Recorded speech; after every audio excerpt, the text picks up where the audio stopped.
નમસ્કાર. આજે આપણે ધોરણ 12 ભૌતિક વિજ્ઞાન એમાં નવું પ્રકરણ શરૂ કરવા જઈ રહ્યા છીએ. પ્રકરણ નંબર 2 સ્થિત વિદ્યુત સ્થિતિમાન અને કેપેસિટન્સ. બરાબર, આ પ્રકરણ આજે આપણે શરૂ કરી રહ્યા છીએ અને આજે એમાં પ્રસ્તાવના અને સ્થિતિમાનનો મૂળભૂત ખ્યાલ અને બિંદુઓ વિદ્યુતભાર હોય એને એ ખ્યાલ કેવી રીતે લાગુ પડશે એ બાબત, અને બિંદુવત વિદ્યુતભારના સ્થિતિમાનનું સૂત્ર અને એક દાખલો, આટલી બાબતો આજે આપણે આ પહેલા ટીચિંગમાં શીખવાના છીએ. તો ચાલો શરૂ કરીએ આ પ્રકરણ. તો જો 12મા ધોરણમાં આ બીજા નંબરનું પ્રકરણ છે, સ્થિત વિદ્યુત સ્થિતિમાન અને કેપેસિટન્સ, અંગ્રેજીમાં ઇલેક્ટ્રોસ્ટેટિક પોટેન્શિયલ એન્ડ કેપેસિટન્સ, આવું એનું નામ છે. પરીક્ષાની દ્રષ્ટિએ આ પ્રકરણ 8 માર્કનું છે અને બ્લુ પ્રિન્ટમાં જો એને વિભાજિત કરીએ, મેં તમને અગાઉ પણ કીધું છે કે આ રીતે જ પ્રશ્નો આવે એવું જરૂરી નથી, પણ આ એક અંદાજ છે. તો 3 માર્ક્સના MCQ, બરાબર, 1 માર્ક્સના 3 એવા 3 MCQ આવે. 2 માર્ક્સના હોય એવા પ્રશ્નમાંથી એક પ્રશ્ન આવી શકે. 3 માર્ક્સનો એક પ્રશ્ન અથવામાં પણ પૂછાઈ શકે. બરાબર, લાંબા પ્રશ્નો કદાચ ના આવે તો આવી રીતે 3 + 2 5 અને 3 8 માર્ક, એ રીતે 8 માર્ક્સ કવર થાય. બરાબર, આ પેટર્ન છે એ બદલાઈ પણ શકે, બીજી રીતે પણ આ કોમ્બિનેશન શક્ય છે, પણ એટલું નક્કી કે આ પ્રકરણમાંથી કુલ 8 માર્ક્સના પ્રશ્નો આવશે. જો હવે સૌથી પહેલા આ પ્રકરણ આપણે શરૂ કરીએ અને તમને સારી રીતે ખબર પડે એટલે હું આખું પ્રકરણ છે એમાં કઈ કઈ બાબતો આવવાની છે એનો તમને પહેલા ઉપર છલ્લો અંદાજ આપું છું. બરાબર, એનો કન્સેપ્ટ છે એ ઉપર છલ્લી રીતે આપણે ક્લિયર કરીશું અને પછી એના ડેપ્થમાં જઈશું અને પછી એને ઊંડેથી સમજીશું. પહેલા તો આ જે પ્રકરણ આપ્યું છે એનું ટાઇટલ શા માટે આવું આપ્યું છે, એમાં કઈ બાબતો આવવાની છે, કેટલી થિયરીઓ છે, એ બધું અત્યારે અહીંયા તમને બતાવી રહ્યો છે. જો હવે આ પ્રકરણના સ્પષ્ટ રીતે 2 ભાગ પડે. પહેલો ભાગ છે એ સ્થિતિમાનનો છે, એટલે હવે હું સ્થિતિમાન કહું એટલે તમારે સમજી જવાનું સ્થિત વિદ્યુત સ્થિતિમાનની જ વાત ચાલે છે. બરાબર, એના સિવાય તો કોઈ બીજું સ્થિતિમાન આપણે શીખી નથી રહ્યા. સ્થિતિમાન ગુરુત્વાકર્ષણનું પણ હોઈ શકે, બરાબર, એવી બીજી રાશિના હોય, પણ અહીંયા એ ચેપ્ટર છે નહીં. તો જ્યારે પણ સ્થિતિમાન આપણે કહીશું ત્યારે સ્થિત વિદ્યુત સ્થિતિમાન જ હશે અને એનો પહેલો ભાગ છે. બરાબર, આમાંથી ઘણું બધું શીખવાનું છે આપણે. એ ચેપ્ટરનો એ વિભાગ કહી દઈએ.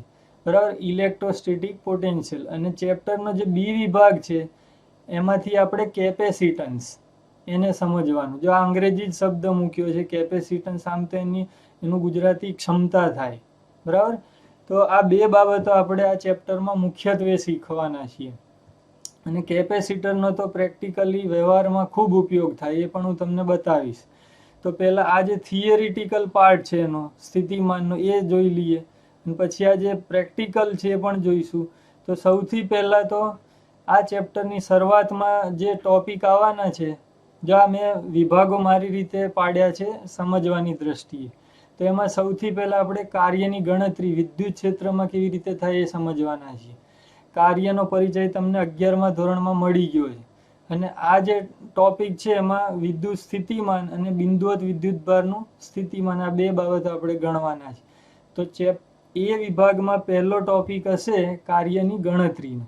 બરાબર, પછી બીજો જે ટોપિક છે એ તંત્રનું વિદ્યુત સ્થિતિમાન છે.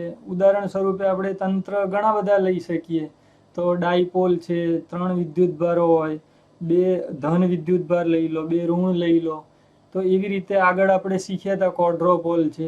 તો એ પ્રકારે કોઈ પણ પ્રકારનું તંત્ર હોય તો તંત્રનું વિદ્યુત સ્થિતિમાન કેવી રીતે ગણાય એ પછીના બીજા વિભાગમાં આવશે.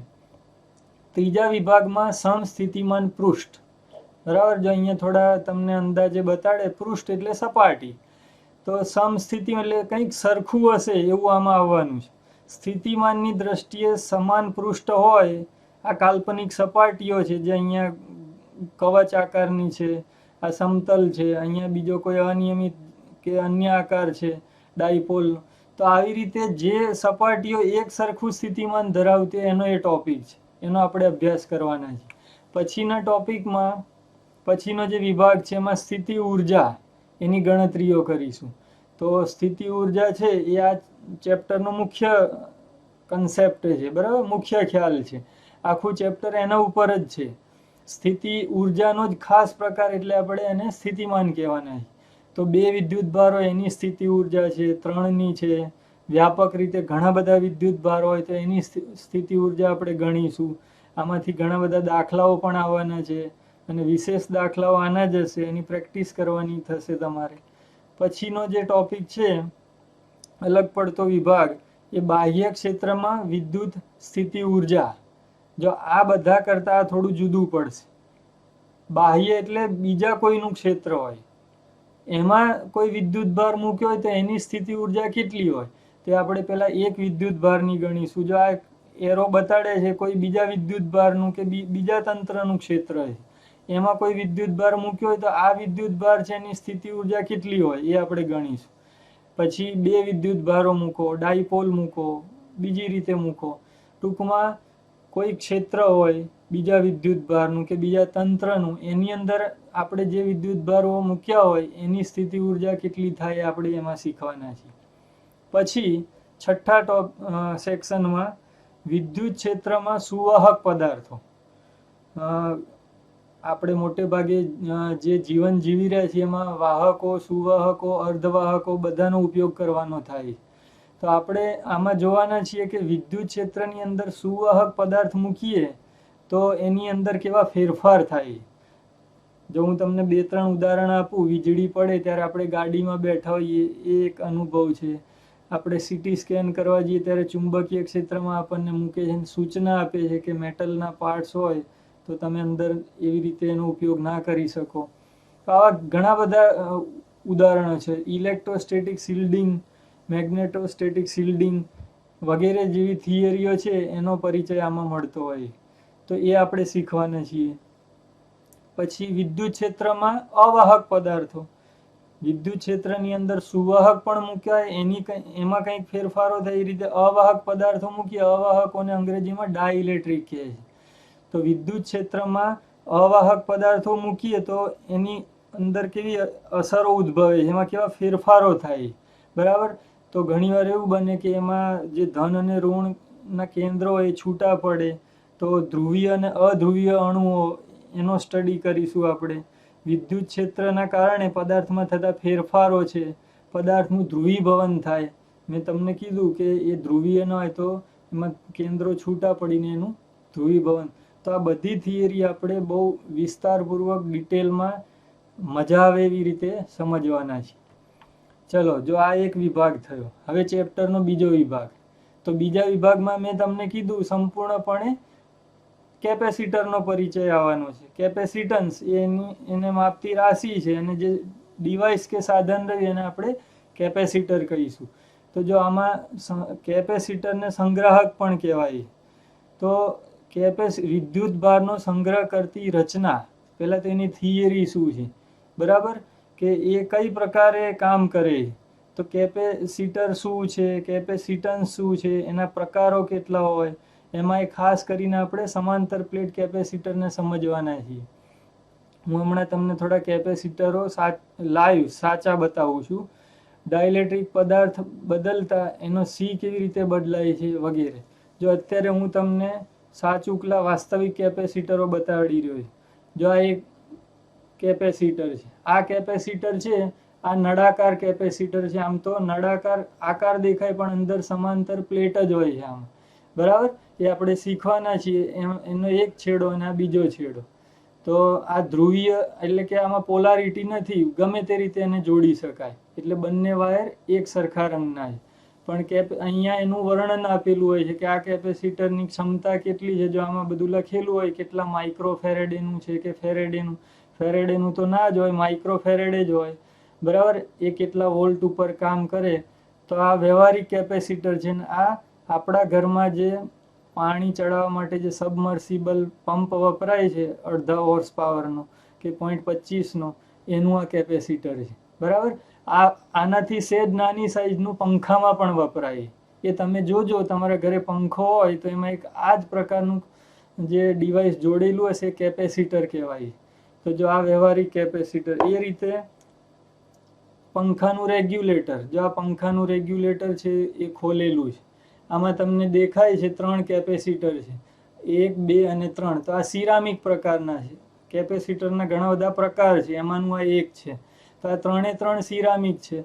આ બે જો જે દેખાય છે એકદમ બરાબર સાજા છે, બગડેલા નથી ને. આ એક બ્લાસ્ટ થઈ ગયેલું છે, બગડી ગયેલું છે. બરાબર. ઘણીવાર કેપેસિટરમાં દુર્ઘટના પણ થાય, ઇલેક્ટ્રોનિક્સ ડિવાઇસમાં આવું થઈ શકે. તો આ 3 દેખાય છે એ કેપેસિટર છે ને આ પંખાનું રેગ્યુલેટર છે. જો પછી ઇલેક્ટ્રોનિક ટ્યુબલાઇટ, એનો ચોક, બરાબર, એની એક સર્કિટ છે ઇલેક્ટ્રોનિક. આમાં ઘણા બધા ડિવાઇસ દેખાઈ રહ્યા છે, પણ એમાં આ જે દેખાય છે આ 2 કેપેસિટરો છે. હમણાં મેં તમને બતાડ્યું આ મોટું, એ જ પ્રકારના આ 2 નાના છે. પણ પેલામાં ને આમાં ફેર શું છે? આમાં પોલારિટી હોય છે, એટલે આને ગમે તેમ ના જોડાય. આમાં એક છેડો ધન હોય છે અને એક ઋણ હોય છે, જે અહીંયા સ્પષ્ટ રીતે દર્શાવેલું હોય. પછી આ દેખાય છે એ પણ કેપેસિટર છે, જુદા પ્રકારનું છે. આ કેપેસિટર છે, આ પણ એક નાનકડું કેપેસિટર છે. બરાબર. બીજા એકદમ નાની સાઈઝના પણ કેપેસિટર આવે છે. તો કેપેસિટરના ઘણા બધા પ્રકારો છે. એ તમે આગળ શીખશો ત્યારે તમને જાણવા મળશે. તો આ મેં તમને ઉદાહરણ સ્વરૂપે તમે કેપેસિટરને ઓળખી શકો એટલે મેં તમને બતાવ્યા. જો આકાર ઉપરથી ખબર ના પડે, કેપેસિટરના ઘણા બધા પ્રકાર આકાર હોય છે. એક ગોળ આકારના પણ હોય છે, ચપટા. એ ઇલેક્ટ્રોનિક્સ સર્કિટમાં વપરાય છે. એકદમ નાની સાઈઝના પણ હવે એસએમડી પ્રકારના પણ નીકળેલા છે. તો આ બધું પ્રેક્ટિકલ ઇલેક્ટ્રોનિક્સ છે. તો કેપેસિટર એ 3 ઘટકોમાંનું પાયાનું ઘટક ગણાય છે. 3 ઘટકોમાં અવરોધ આવે, ઇન્ડક્ટર આવે અને કેપેસિટર આવે. તો આ ત્રણેયનો પરિચય તમને 12મા ધોરણમાં મળવાનો છે. તો આ કેપેસિટર છે એને આપણે બહુ ડિટેલમાં આ બી વિભાગમાં શીખવાના છીએ. પછી બીજું, આ કેપેસિટરો છે એના સંયોજનો. મેં હમણાં તમને જે સર્કિટ બતાવી એમાં 2 ભેગા હતા, બરાબર. આ 2 ભેગા છે એને સંયોજન કહેવાય. એનું તો સંયોજન આપણે 2 રીતે કરી શકીએ, શ્રેણી અને સમાંતરમાં. અને એનું જટિલ જોડાણ હોય તો એને મિશ્ર કહેવાય. તો એ પણ આપણે સમજવાના છીએ કે શ્રેણીમાં કેપેસિટરો જોડીએ તો એનું મૂલ્ય કેવી રીતે બદલાય છે, એની બધી રાશિઓ કેવી રીતે ગણવી પડે. પછી કેપેસિટરમાં સંગ્રહ થયેલી ઉર્જા, બરાબર. કાર્યનો તફાવત છે, પછી કાર્ય છે, ઉર્જા છે, ઉર્જા ઘનતા છે. આ ક્રમમાં આપણે જોવાના છીએ. તમને એમ થશે આ બધું ક્યાં હશે? તો કેપેસિટરની 2 પ્લેટ વચ્ચે જે દ્રવ્ય ભર્યું હશે એની અંદરની આ બધી રાશિઓ છે એ આપણે ગણવાના છીએ. તો ચાલો આપણે આ ચેપ્ટરની શરૂઆત પ્રસ્તાવનાથી કરીએ. જો અહીંયા તમને 2 ઉદાહરણો બતાવ્યા છે. એક તો સ્પ્રિંગ છે અને બીજું ગુરુત્વાકર્ષી ક્ષેત્રમાં ગતિ કરતો પદાર્થ છે. હવે તમને આશ્ચર્ય થશે કે વિદ્યુતના પ્રકરણમાં, સ્થિત વિદ્યુતમાં આ યંત્રશાસ્ત્રના ઉદાહરણો શા માટે આપ્યા છે? પણ આપણે આ ચેપ્ટરમાં જે શીખવાના છીએ, બરાબર, સ્થિતિમાન, એ સ્થિતિમાનને સારી રીતે સમજવું હોય તો સંરક્ષી બળ આપણે પહેલા સમજવા પડશે. ને સંરક્ષી બળોનો પરિચય તમે 11મા ધોરણમાં મેળવેલો, એટલે તમને થોડું યાદ અપાવી અને આ રાશિઓના કન્સેપ્ટ ક્લિયર કરી અને આપણે આગળ વધીએ. જો સ્પ્રિંગનો ઉપયોગ આપણે કરેલો છે, બધાને સ્પ્રિંગનો પરિચય હોય જ. સ્પ્રિંગને આપણે દબાવી શકીએ, કાં તો ખેંચી શકીએ, કાં તો એને નોર્મલ અવસ્થામાં રાખી શકીએ.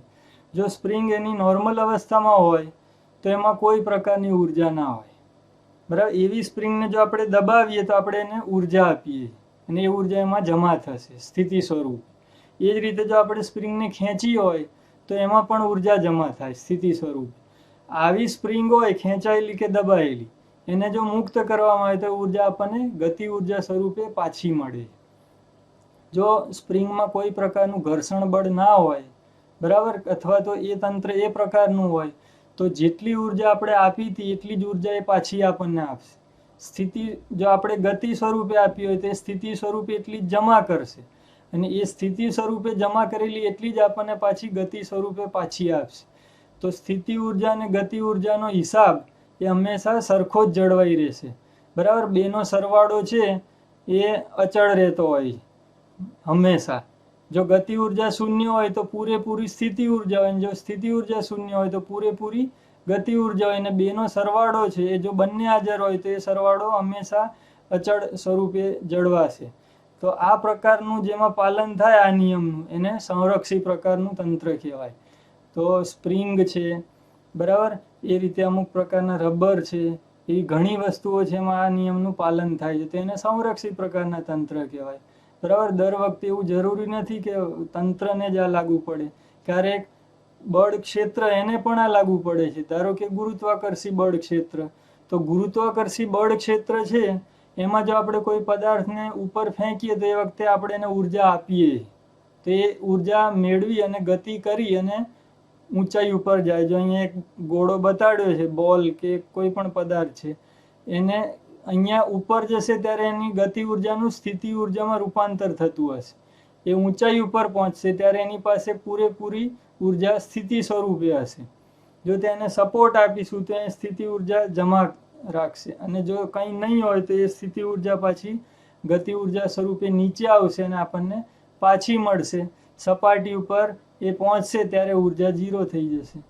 તો જો અહીંયા પણ સ્થિતિ ઉર્જા અને ગતિ ઉર્જાનો સરવાળો બધી જગ્યાએ તમે એના ગતિ માર્ગના કોઈ પણ જગ્યાએ આ ચેક કરશો તો એ અચળ જ રહેશે. અહીંયા આપણે એવી શરત છે, ઉષ્મા સ્વરૂપે અથવા ઘર્ષણ સ્વરૂપે એ ઉર્જાનો વ્યય થતો નથી. એ શરત હેઠળ આ બંને તંત્રોને આપણે સંરક્ષી એટલે કે ઉર્જા જાળવી રાખતા તંત્રો. સંરક્ષીનો સામાન્ય અર્થ શું થાય? જેમાં ઉર્જા છે એ જળવાઈ રહે, બરાબર, એ ઉષ્મા સ્વરૂપે વિખેરાઈ જાય નહીં. સ્થિતિ ઉર્જા અને ગતિ ઉર્જા એ બેનો સરવાળો અચળ જળવાઈ રહે એ પ્રકારના તંત્ર એને કન્ઝર્વેટિવ અથવા તો સંરક્ષી પ્રકારના તંત્રો કહીએ છીએ આપણે.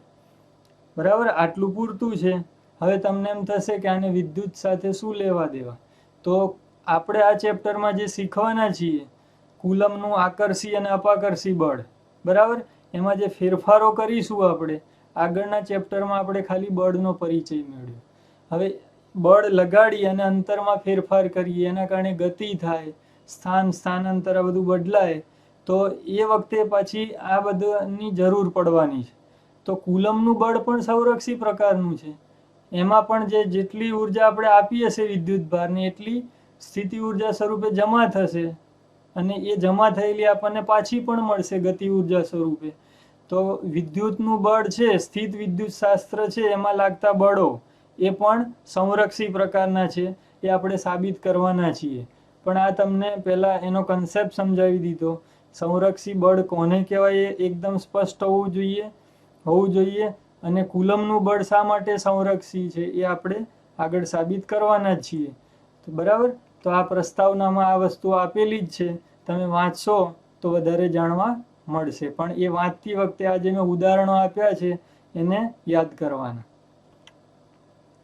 જો આ ચેપ્ટરમાં મુખ્યત્વે બહુ મોટું આપણે જોઈએ તો આપણે શું કરવા જઈ રહ્યા છીએ, બરાબર, કેવી પ્રકારે આપણે આગળ વધવાના છીએ તાર્કિક રીતે, લોજિકલી, કઈ રાશિઓમાંથી કઈ નવી રાશિઓ શીખવાના છીએ.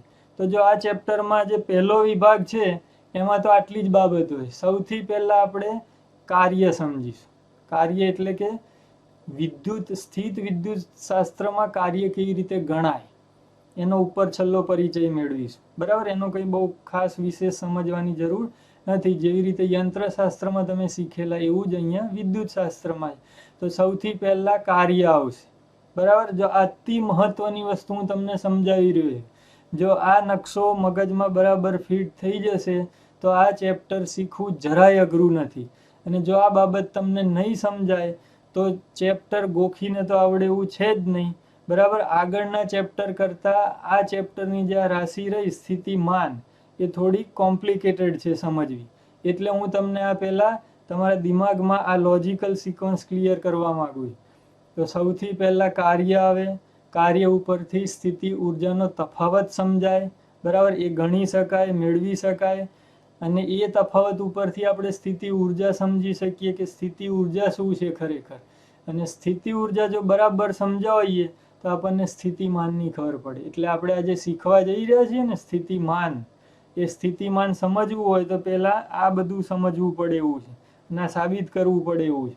તો આપણે આ ક્રમમાં આગળ વધવાના છીએ. કાર્ય, સ્થિતિ ઉર્જાનો તફાવત, સ્થિતિ ઉર્જા અને અહીંયા વચ્ચે સ્થિતિમાનનો પણ તફાવત આવશે, પણ એને કંઈ બહુ અહીંયા ચર્ચા કરવાની જરૂર નથી. અને પછી સ્થિતિમાન. તો સ્થિતિમાન નામની રાશિ છેલ્લે આવવાની છે. બરાબર. જો આને સંજ્ઞા સ્વરૂપે યાદ રાખીએ તો આ રીતે વર્ક એટલે ડબલ્યુ બરાબર આવડતું હોય તો એના ઉપરથી આપણે સ્થિતિ ઉર્જા યુ પી બિંદુ પાસેની અને યુ આર બિંદુ પાસેની એમ કહી દો, એક બિંદુ પાસેની અને બીજા બિંદુ પાસેની એની બાદ બાકી, એટલે એને કહેવાય સ્થિતિ ઉર્જાનો તફાવત. એ સાબિત કરી શકીએ અને સમજી શકીએ. જો આ આવડી જાય તો આપણે આનું મૂલ્ય, તફાવત ઉપરથી મૂલ્ય કેટલું છે, બરાબર. આ તમને એમ લાગશે આ સીધું ના મળે, તો ના, એવું નથી. હું તમને એમ કહું કે બે સંખ્યાનો તફાવત 5 છે, તો એ બે સંખ્યા કઈ, એ જવાબ એટલો આસાન નથી. એવું જ અહીંયા છે. તો સ્થિતિ ઉર્જાના તફાવત ઉપરથી આપણે સ્થિતિ ઉર્જાને વ્યાખ્યાયિત કરવાના છે. સ્થિતિ ઉર્જા ઉપરથી સ્થિતિમાન, બરાબર, એ રાશિ કોઈ બિંદુ પાસેની, એ સાબિત કરીશું. જો હવે આ બધી સંજ્ઞાઓ યાદ રાખજો. ડબલ્યુ એટલે કાર્ય, યુ એટલે સ્થિતિ ઉર્જા, બરાબર, અને વી એટલે સ્થિતિમાન. તો આટલી સંજ્ઞાઓ આપણે યાદ રાખવાની છે ને એનો હવે ઉપયોગ કરવાનો. તો ચાલો આપણે આગળ વધીએ. જો આ ચેપ્ટરની પહેલી ગણતરી છે વિદ્યુત ક્ષેત્રમાં કાર્યની ગણતરી. બરાબર. અહીંયા એક પરિસ્થિતિ બતાવેલી છે. ધારો કે એક ધન વિદ્યુત ભાર ક્યુ, કેપિટલ ક્યુ, એ અવકાશમાં એક જગ્યાએ ફિક્સ હલી ના શકે એવી રીતે એક જગ્યાએ રાખેલો છે. અને બહુ દૂરથી, બહુ દૂર એટલે એટલું બધું દૂર કે આપણે એને અનંત અંતર કહી શકીએ, ત્યાંથી એક વિદ્યુત ભાર આપણે લાવી અને આર બિંદુ પાસે મૂક્યો છે. બરાબર. એક સ્થિતિ થઈ. તો આર પાસે લાવવા માટે કાર્ય કેટલું કરવું પડે આપણે પછી સમજીશું. પહેલા આપણે આ પી થી આર અથવા આર થી પી એટલું જ શીખી લઈએ. બરાબર. નાની મુસાફરી, પછી મોટી મુસાફરીની ગણતરીઓ કરીશું. તો પહેલા તો આર પાસેથી પી પાસે, જો આ બીજો વિદ્યુત ભાર છે અને આની અસર હેઠળ, એટલે આ સ્મોલ ક્યુ છે અત્યારે કોની અસર હેઠળ છે, તો કેપિટલ ક્યુની. તો કેપિટલ ક્યુનું અવકાશમાં ક્ષેત્ર ફેલાયેલું છે. એ ફેલાયેલા ક્ષેત્રમાં આ સ્મોલ ક્યુ ધન વિદ્યુત ભાર અત્યારે લીધો છે ઉદાહરણ સ્વરૂપે. બરાબર. આ થિયરી કોઈ પણ પ્રકારના વિદ્યુત ભારોના કોમ્બિનેશન માટે સાચી છે. બે ધન લઈ લો, બે ઋણ લઈ લો, એક ધન એક ઋણ લઈ લો, કોઈ પણ પ્રકારે. તો અત્યારે આપણે બે ધન માટે શીખવાના છીએ. તો આ એક બિંદુ પાસેથી અને બીજા બિંદુ પાસે આપણે લઈ જવો હોય તો જો અહીંયા એ એમનેમ તો નહીં જ આવે, કારણ કે અપાકર્ષી બળ છે. અપાકર્ષી બળથી તો ઉપરથી દૂર જાય. તો આર પાસેથી પી પાસે આપણે એને ધક્કો મારીને લાવવો પડશે. બરાબર. આપણે મહેનત કરવી પડશે, બળ લગાડવું પડશે. એ જે બળ રહ્યું એ બળના કારણે એ ગતિ કરીને આરથી પી પાસે પહોંચી શકે અથવા આપણે પહોંચાડી શકીએ.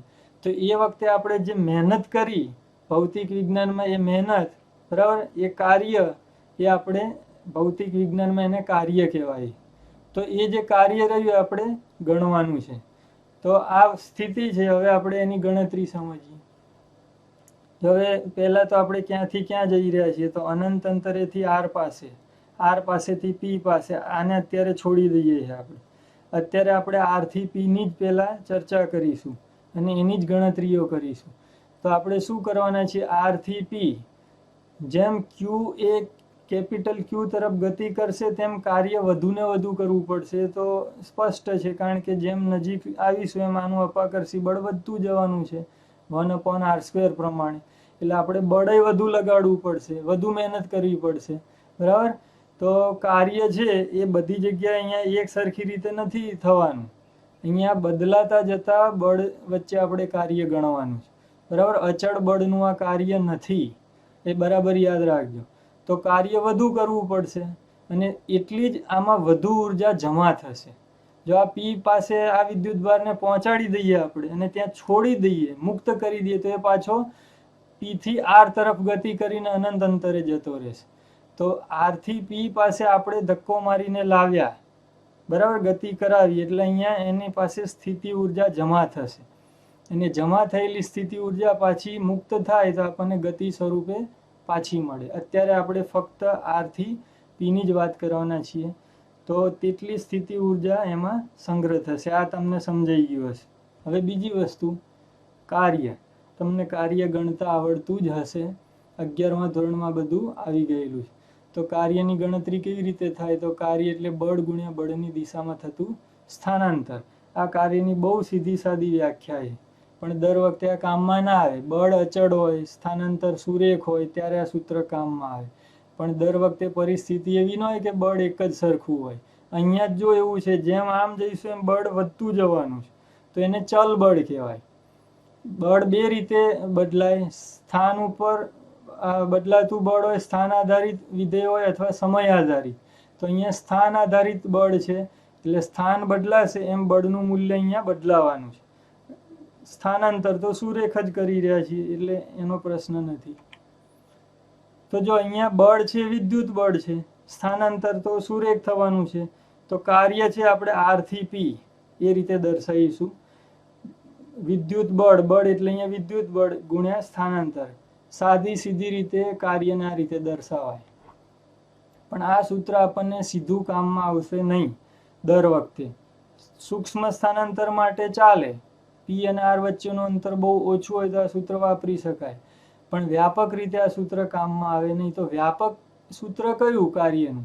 તો તમને યાદ હશે, કાર્યનું વ્યાપક સૂત્ર સંકલનથી મળે છે. તો આપણે એવું કહી શકીએ કે રેખા સંકલન છે એના વડે કાર્ય ગણી શકાય. તો વિદ્યુત ક્ષેત્રમાં રેખા સંકલનથી કાર્ય એટલે કે ઉર્જા મેળવી શકાય. આ બરાબર યાદ રાખજો. બરાબર, આ જે અહીંયા લખેલું છે એનો ખૂબ ગૂઢ અર્થ છે. વિદ્યુત ક્ષેત્રમાં રેખા સંકલનથી ઉર્જા મેળવી શકાય અને કાર્ય પણ મેળવી શકાય. તમને કાર્ય ઉર્જા પ્રમેય ખબર હશે. કાર્ય બરાબર ઉર્જાનો ફેરફાર, બરાબર, ડબલ્યુ બરાબર ડેલ્ટા કે, એટલે કાર્ય અને ઉર્જા એક જ છે. તો અહીંયા તમે કાર્ય પણ લખી શકો અને ઉર્જા પણ લખી શકો. પણ એના માટે શું કરવું પડે? તો આ ક્ષેત્રમાં આર થી પી સુધીનું આપણે રેખા સંકલન કરવું પડશે.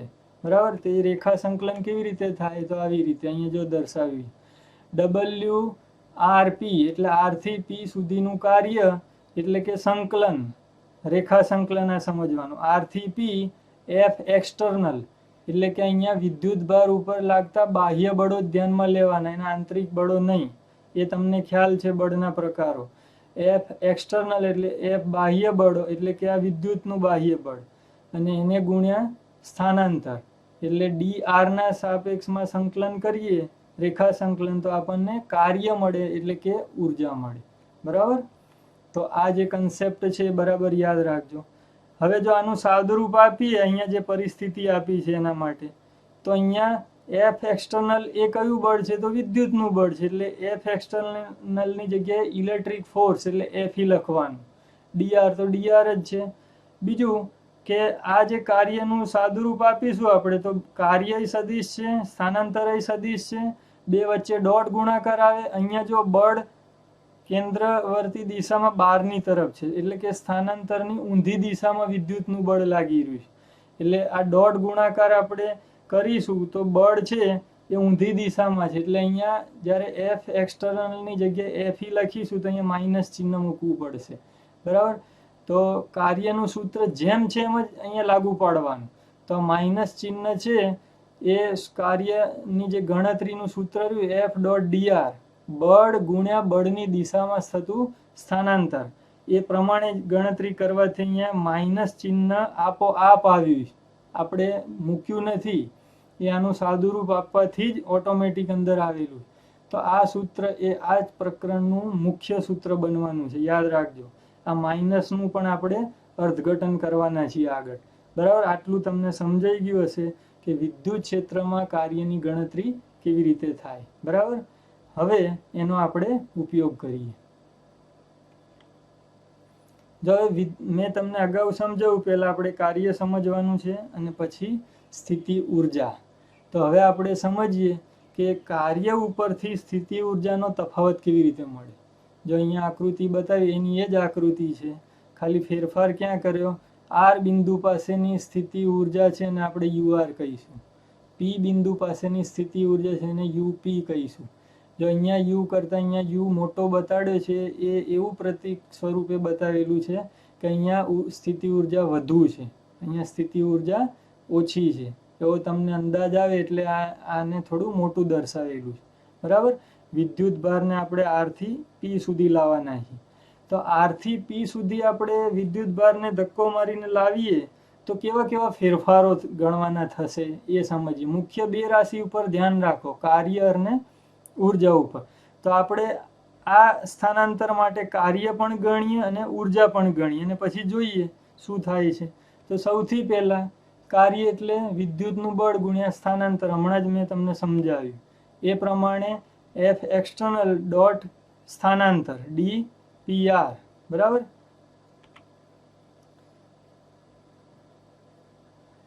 જો હવે અહીંયા કાર્ય ઋણ મળશે, એ આપણે આગળ સાબિત કરી દીધું, આગળનું સૂત્ર એ આપોઆપ ઋણ થશે કારણ કે બળ અને સ્થાનાંતર બે વિરોધી દિશામાં, એટલે કાર્ય જે ગણીશું આપણે એમાં ઋણ ચિહ્ન નક્કી આવવાનું, એટલું આપણે અહીંયા તારવી લીધું.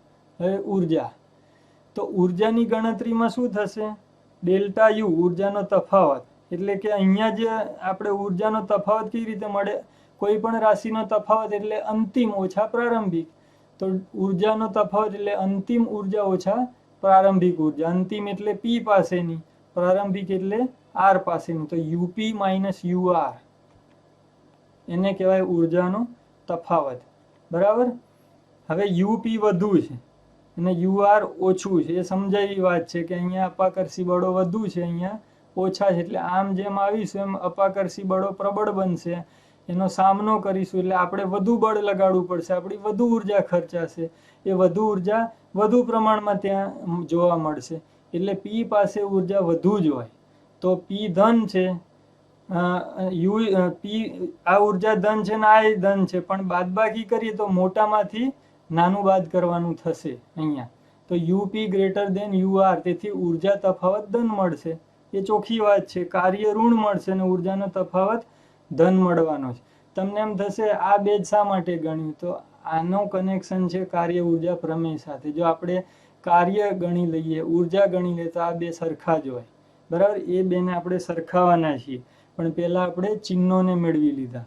હવે આપણે કહી શકીએ કાર્ય ઉર્જા પ્રમેય મુજબ W બરાબર ડેલ્ટા કે, એટલે કે ડેલ્ટા યુ, ડેલ્ટા કે એટલે ગતિ ઉર્જા, અહીંયા ગતિ ઉર્જાની જગ્યાએ સિમ્બોલ આપણે વાપરીશું યુ નો, W એટલે આર થી પી. હવે જો W નું સૂત્ર આપણે આગળ મેળવી દીધું, કાર્ય કેવી રીતે ગણાશે, ઋણ ચિહ્ન આવવાનું છે લખી દીધું. અહીંયા મેં વ્યાપક સંજ્ઞાઓ વાપરી છે, ઇનિશિયલ અને ફાઇનલ, એટલે પી છે એ ફાઇનલ છે અને આર છે એ ઇનિશિયલ છે, અને બળ છે એ બાહ્ય બળ છે વિદ્યુતનું અહીંયા લખવાનું, અને ડી આર સ્થાનાંતર. એ જ રીતે ડેલ્ટા યુ એટલે પી એટલે ફાઇનલ, એ યુએફ માઇનસ યુઆઈ. તો આ વ્યાપક રીતે આપણે આવું લખી શકીએ. તો જો અહીંયા કાર્ય વિદ્યુત ક્ષેત્રમાં કાર્યથી સ્થિતિ ઉર્જાના તફાવતની ગણતરી આવી રીતે થવાની છે, તો આપણને એક સંબંધ મળ્યો, તો આપણે એવું લખી શકીએ માઇનસ, બરાબર. અહીંયા આઈ એટલે ઇનિશિયલ, એટલે માઇનસ સંકલન આર થી પી એફ ઈ ડીઆર બરાબર યુ એફ એટલે ફાઇનલ પી એટલે યુપી માઇનસ યુઆર. જો આવું એક સૂત્ર આપણે સાબિત કરી શકીએ, તો ઉર્જા સંરક્ષણ પ્રમાણે જ કાર્યનું સૂત્ર લખવું પડે, એ પણ બરાબર યાદ રાખજો. જો અહીંયા ચિહ્ન તમે પ્લસ કરી દો, બરાબર, તમને એમ થાય કે આ ચિહ્ન માઇનસ નહીં, એમને અંદાજે લખ્યું હોય, અથવા આને ઊંધું કરી દો તો ઉર્જા સંરક્ષણનો ભંગ થાય. શા માટે, ઉર્જા છે મફતમાં ના મળે, બરાબર. ઉર્જા કાં તો તમે જમા કરી હોય તો મળે પાછી, અથવા તો ઉર્જા મેળવવી હોય તો જમા કરવી પડે, એટલે ઉર્જા સંરક્ષણના નિયમ પ્રમાણે જ આ સૂત્ર લખવું પડે. જો આ રીતે આપણે લોજિકલ સાબિત ના કર્યું હોત, એમનેમ લખી દીધું હોત, તો અહીંયા આ જે ચિહ્ન છે એ સીધું માઇનસ મૂકી દીધું હોત, તો નીચે તમારે એનો ખુલાસો આ રીતે આપવો પડે કે ભાઈ કાર્ય ઉર્જા પ્રમેયનું પાલન થાય એ જ રીતે તમે સૂત્ર લખી શકો કે બનાવી શકો. પણ મેં તમને અહીંયા એ વસ્તુ સાબિત કરીને બતાવી કે આ માઇનસ ચિહ્ન શા માટે આવે, એટલે આપણે આ એમનેમ સ્વીકારીને લખી દીધું નથી, આપણે સાબિત કરીને લાવ્યા છીએ. પણ જો તમે બહુ સ્થૂળ ગણતરી કરતા હો તો તમે આ નિયમ પ્રમાણે ચિહ્ન સીધું પણ માઇનસ લખી શકો. ચલો હવે વિદ્યુત ક્ષેત્રમાં સ્થિતિ ઉર્જાના અગત્યના મુદ્દાઓ. બરાબર, આપણે જે કંઈ શીખ્યા એમાંથી બીજા મુદ્દાઓ પણ તારવી શકાય છે, હું હવે તમને સમજાવું. પહેલાં તો જો આર થી પી આવતા થતા ફેરફારો એ હમણાં આપણે આ સૂત્ર મેળવ્યું. બરાબર, ઉર્જા સંરક્ષણ પ્રમાણે સૂત્ર આપણે મેળવ્યું છે. હવે પહેલો એક મુદ્દો આપણે આ તારવી શકીએ છીએ. એક તો વિદ્યુત ક્ષેત્ર વડે થયેલું કાર્ય માત્ર પ્રારંભિક અને અંતિમ સ્થાનો પર જ આધાર રાખે છે. જો આ સમજવા જેવી બાબત છે. સૂત્રમાં ક્યાંય બીજા કોઈ બિંદુઓ આમાં આવતા નથી. જો ફાઇનલ અને ઇનિશિયલ એવા બે જ બિંદુઓનો અહીંયા ઉલ્લેખ થયો અને સૂત્રમાં આવ્યા, બીજા કોઈ વચ્ચેના બિંદુઓની જરૂર પડી નથી. તો આપણે લખી શકીએ કે જે કાર્યની ગણતરી છે અથવા ઉર્જાના ફેરફારો એમાં ખાલી જરૂર હોય છે શરૂઆતનું બિંદુ અને અંતિમ બિંદુ. તો કાર્ય આ બે જ બિંદુઓ ઉપર આધાર રાખતો હોય તો આપણે એમ પણ કહી શકીએ કે એ રસ્તા ઉપર આધાર નથી રાખતું, કે રસ્તાનો પ્રકાર કે એનો આકાર કેવો છે, રસ્તો સીધો લીધો, વાંકો ચૂકો લીધો, ફરીને આવ્યા, અથવા કયા માર્ગે તમે કાર્ય કર્યું. તો પહેલો પોઈન્ટ એવું કહેવા માંગે છે કે વિદ્યુત ક્ષેત્રમાં થતું કાર્ય માત્ર પ્રારંભિક અને અંતિમ બિંદુઓ ઉપર આધાર રાખે છે. એ બિંદુઓ વચ્ચે જે અનંત સંભવિત રસ્તાઓ છે એ રસ્તાઓના પ્રકાર ઉપર આધાર રાખતું નથી. બીજો મુદ્દો, સ્થિતિ ઉર્જાના ખરેખરા મૂલ્યનો ભૌતિક રીતે કોઈ અર્થ નથી, માત્ર સ્થિતિ ઉર્જાના તફાવતને જ કંઈક અર્થ છે. જો આ બહુ મહત્વનો પોઈન્ટ છે અને સમજવા જેવો હોય. એ એવું કહેવા માંગે છે કે યુ આરનું પોતાનું કોઈ મહત્વ નથી ગણતરીની દ્રષ્ટિએ. એ રીતે યુપીનું પોતાનું કોઈ મહત્વ નથી. મહત્વ છે આ બેના તફાવતનું, યુપી માઇનસ યુઆર અથવા તો યુઆર માઇનસ યુપીનું. બરાબર, આ એવું કહેવા માંગે છે. તો સ્થિતિ ઉર્જાના તફાવતનું જ આપણે અર્થઘટન કરીશું. બરાબર, એના મૂલ્યનું અત્યારે અર્થઘટન થવાનું નથી અહીંયા. પછી આપણે યુ પી પણ વ્યાખ્યાયિત કરવાના છીએ અને યુ આર પણ શોધવાના છીએ. પણ જ્યારે આવી ગણતરી કરતા હોઈએ ત્યારે તફાવત મહત્વનો હોય. બરાબર, એ બે રાશિઓ છે એનું પોતાનું મૂલ્ય મહત્વનું હોતું નથી. જો અહીંયા બીજા શક્ય માર્ગો બતાડ્યા છે, તમને ખબર પડે આ બીજો મુદ્દો શું કહેવાય. જો આ વિદ્યુત ભારને આ રીતે ના લાવી અને આવા બીજા રસ્તે એને આર થી પી પાસે લઈ ગયા હોત તો આ ગણતરી કરવાથી એનો એ જ જવાબ આવે. બરાબર, આ સૂત્રમાં કિંમતો તમે મૂકો કોઈ પણ માર્ગે લઈ જઈને તો જવાબ એનો એ જ મળવાનો છે. જો હવે આ વસ્તુ થોડી વધારે ઊંડાણપૂર્વક સમજો. યુપી માઇનસ યુઆર, બરાબર, તો યુપીમાં તમે કોઈ પણ સંખ્યા ઉમેરી દો અને ગણિતની દ્રષ્ટિએ એટલું બાદ પણ કરી દો તો જવાબમાં કોઈ ફેર નહીં પડે, પણ આનું પોતાનું મૂલ્ય બદલાઈ જશે. તો આનું મૂલ્ય જેટલું બદલાયું એ પ્રમાણે આનું પણ બદલાયું, તો છેલ્લો જવાબ છે બદલાતો નથી. બરાબર, એટલે યુપીમાં કોઈ પણ સંખ્યા તમે ઉમેરી શકો અને એટલી જ સંખ્યા યુઆરમાંથી બાદ પણ કરી શકો. એટલે યુપી તમે ઈચ્છા પડે એવું લઈ શકો, પણ એ પ્રમાણે નવો યુઆર મળશે અને એ બેની બાદબાકી હંમેશા અચળ જ રહેવાની છે.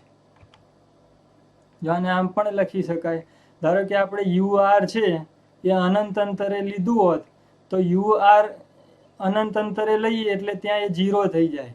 તો યુઆર માટે એક નિશ્ચિત એવી સંખ્યા મળે જ કે જે બેનો સરવાળો 0 થઈ જાય અને એ પ્રમાણે તમને યુપી પણ મળે.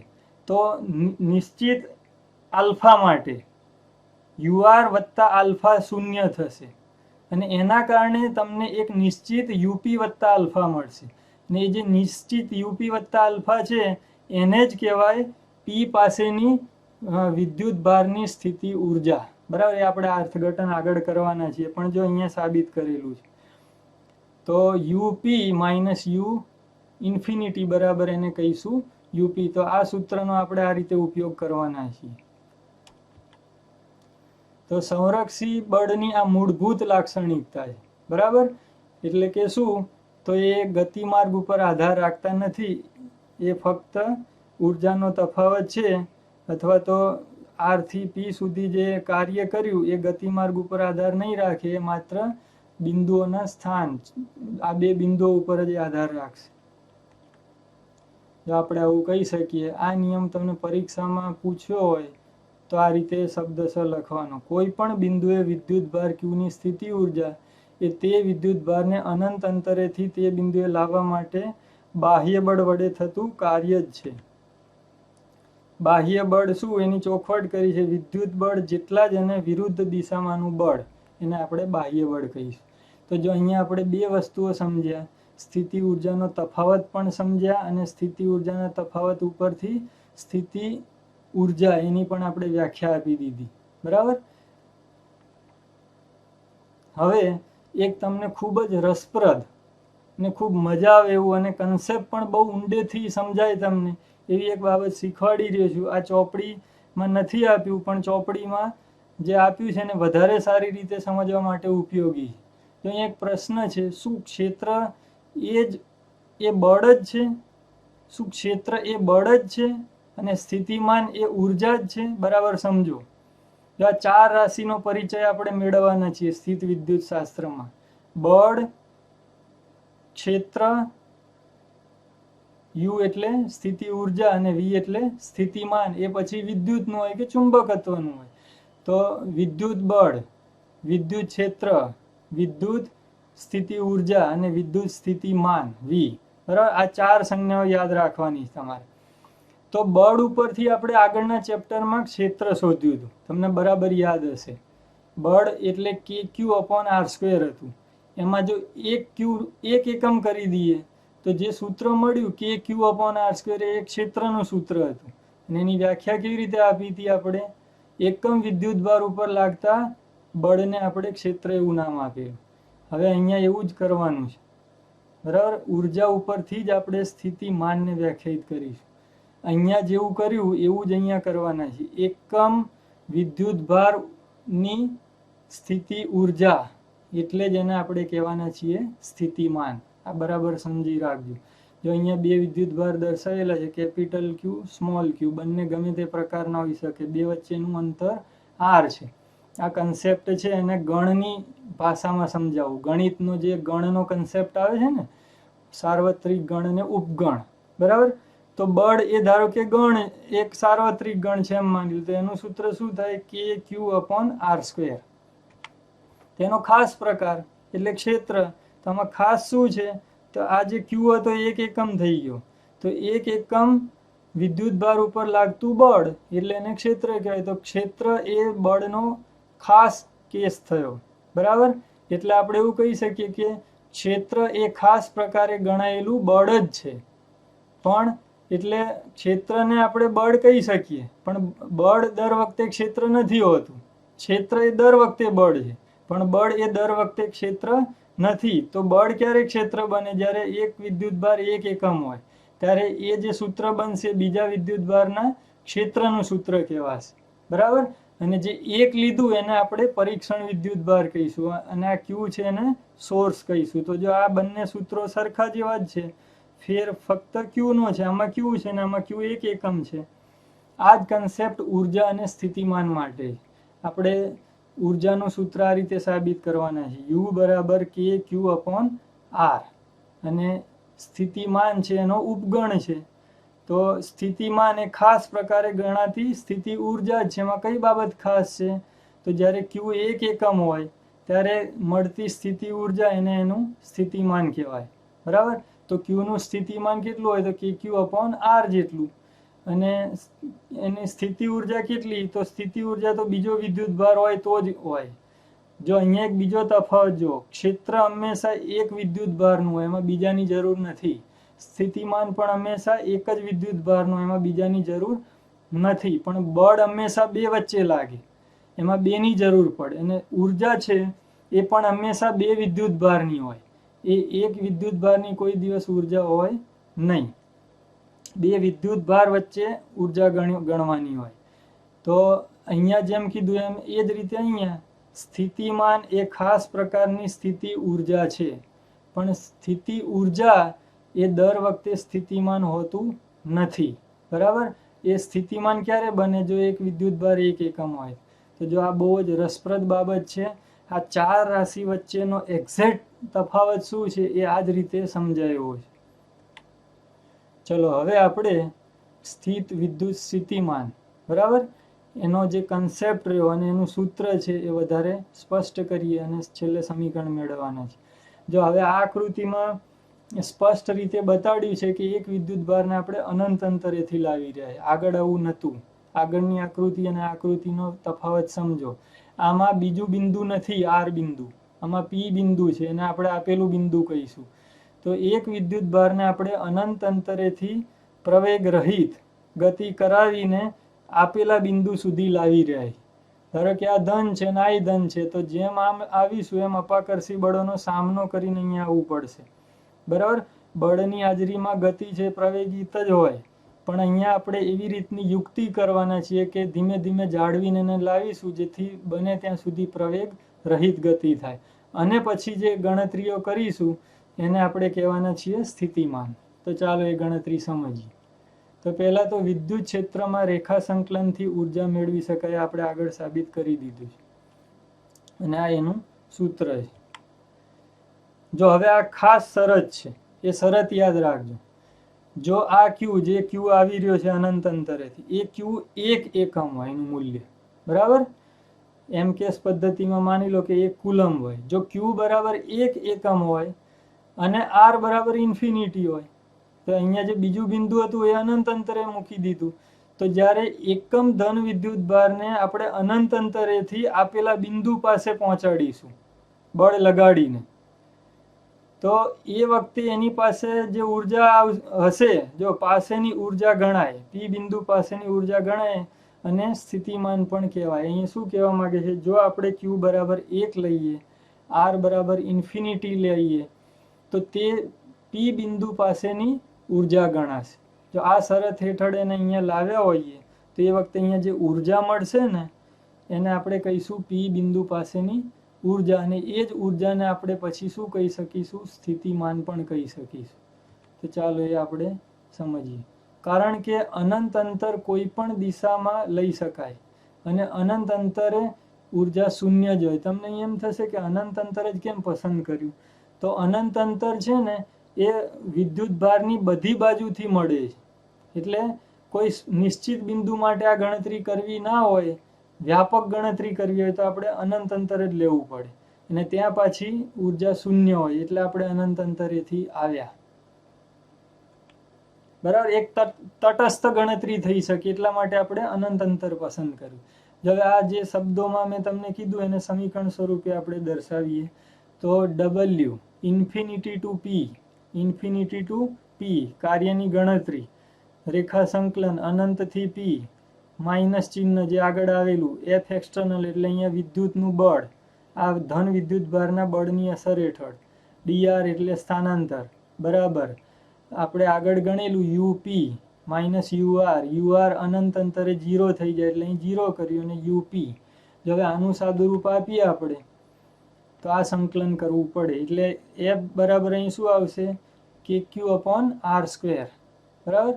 તો એનું જે સંકલન કરીશું ને આનું, તો જવાબ આવા આવશે કે ક્યુ અપોન આર, આ લિમિટ મૂકીને. અત્યારે સંકલન અહીંયા દર્શાવ્યું નથી, ખૂબ સહેલું છે. 1 આર સ્ક્વેર, સંકલન 1 આર સ્ક્વેર ડીઆર કરવાનું, એટલે એનું સાદુરૂપ થશે 1 આર, અચળ એમનેમ રહેશે, એટલે કે ક્યુ અપોન આર મળશે. તો યુપી તો હતું જ, તો આ સાબિત થયું એક સરળ સૂત્ર, યુપી બરાબર કે ક્યુ અપોન આર. અને આ યુપી એટલે શું, તો પી બિંદુ પાસેની સ્થિતિ ઉર્જા, અને ક્યુ 1 હતું એટલે એ સ્થિતિ ઉર્જાને આપણે કહી શકીએ સ્થિતિમાન. તો આપણને એક બહુ જ ઉપયોગી અને એકદમ સરળ એક નવું સૂત્ર મળ્યું સ્થિતિમાનનું. તો સ્થિતિમાનનું એકદમ ટૂંકું સૂત્ર શું છે, કે ક્યુ અપોન આર, અથવા તો 1/4πε0 ક્યુ અપોન આર. એને કહેવાશે આર અંતરે, ક્યુથી આર અંતરે ક્યુ વિદ્યુત ભારની સ્થિતિ ઉર્જા. અહીંયા આ સ્મોલ આર શું છે, તો કેપિટલ આર અને પી વચ્ચેનું એ અંતર છે. હવે આપણે અહીંયા કહી શકીએ એકમ ધન વિદ્યુત ભારને અનંત અંતરેથી આપેલા બિંદુએ પ્રવેગ રહિત લાવવા માટે બાહ્ય બળ વડે કરવું પડતું કાર્ય, એટલે તે બિંદુ પાસેનું સ્થિત વિદ્યુત સ્થિતિમાન. હવે આપણે આ જે સ્થિતિમાન, આ જે યુપી મળ્યું, આ શરત હેઠળ જો યુપી ગણ્યું હોય તો એ યુપીનું ચિહ્ન હવે બદલી અને આપણે એને વી કરી દઈશું અને એને કહીશું વીપી, એટલે કે સ્થિતિમાન. સ્થિતિમાન એ ખાસ પ્રકારે ગણાયેલી સ્થિતિ ઉર્જા જ છે, એટલે યુપીની જગ્યાએ આપણે વીપી લખી શકીએ. જો હવે આ થિયરી પરીક્ષામાં પૂછાય તો મુદ્દાસર એને કેમ ગણવી અને પાઠ્યપુસ્તકની આકૃતિ છે એના આધારે જ હવે આપણે ગણતરી કરીએ. તો ધારો કે પરીક્ષામાં પ્રશ્ન પૂછાયો કે બિંદુવત વિદ્યુત ભારને લીધે સ્થિતિમાનનું સૂત્ર મેળવો. તો અનંત અંતરેથી પી ડેશ માટે અને ત્યાંથી પીનું કાર્ય ગણતા. જો અહીંયા એક વચગાળામાં એક બીજું બિંદુ આપ્યું છે પી ડેશ, અને પી ડેશ પછી પી ઉપર આવીશું. તો અનંતથી પી ડેશ અને પી ડેશથી પી, આ ગણતરી આપણે કરવાની છે. જો આકૃતિમાં બધું બતાવેલું છે, અનંત અંતર, 1 કુલમ ધન વિદ્યુત ભાર છે 1 એકમ, પી પાસે સૂક્ષ્મ સ્થાનાંતર ડેલ્ટા આર ડેશ છે, પછી પી ડેશનું અંતર છે ક્યુ થી આર ડેશ છે, ક્યુનું પી થી અંતર આર છે. તો છેલ્લે તો આપણે પી પાસેની ગણતરી કરવાની છે, પણ એના માટે આ બધી વચગાળાની ગણતરીઓ કરવી પડશે.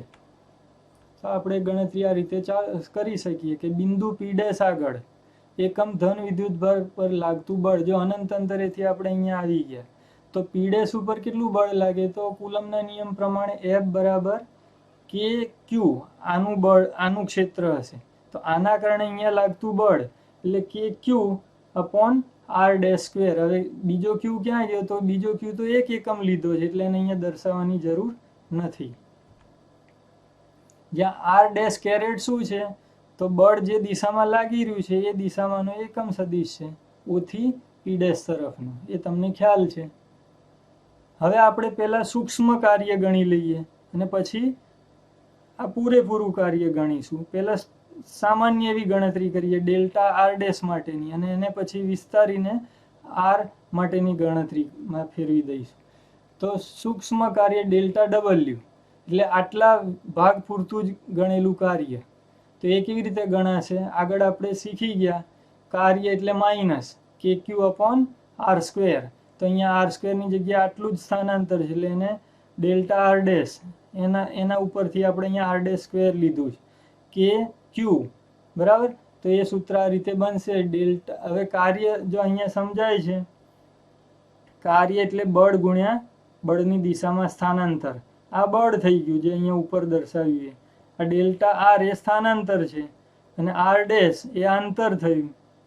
અને માઇનસ ચિહ્ન કેમ આવ્યું, કારણ કે બળની વિરુદ્ધ દિશામાં આપણે કાર્ય ગણી રહ્યા છીએ.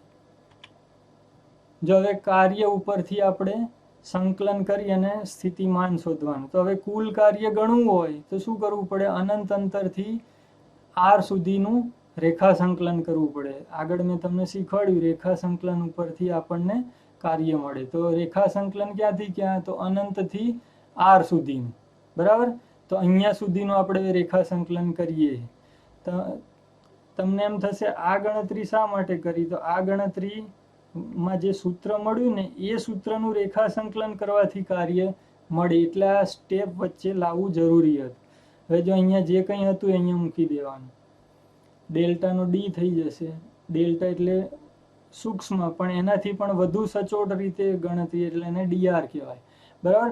બાકીના બધા પદ એમને મૂકી અને આનું સંકલન કરીએ તો કે ક્યુ અપોન આર ડેશ એ અચળ હોવાથી બહાર નીકળશે. 1 અપોન આર સ્ક્વેરનું સંકલન આગળ કર્યું હતું એમ, બરાબર. એ સંકલન કરી દઈએ અને લિમિટ મૂકી દઈએ તો જવાબ આવશે કે ક્યુ અપોન આર, બરાબર. આગળ મેં ગણ્યું જ હતું, પણ આ મુદ્દાસર કેમ ગણાય તમને બતાડ્યું. પરીક્ષામાં આ રીતે લખવાનું. તો કે ક્યુ અપોન આર એને કહીશું કાર્ય, પણ એ કાર્યનું એ નામ બદલાઈ જશે અને કહીશું આર બિંદુ પાસેનું સ્થિતિમાન, બરાબર. આ સ્થિતિ ઉર્જા જ છે પણ એકમની છે એટલે એને આપણે સ્થિતિમાન કહીશું. તો જો કેટલું સરળ અને સાદું સીધું સૂત્ર છે. કોઈ પી બિંદુ જે ક્યુ વિદ્યુત ભારથી આર અંતરે છે એ જગ્યાએ સ્થિતિમાન એટલે કે ક્યુ અપોન આર. વ્યાખ્યા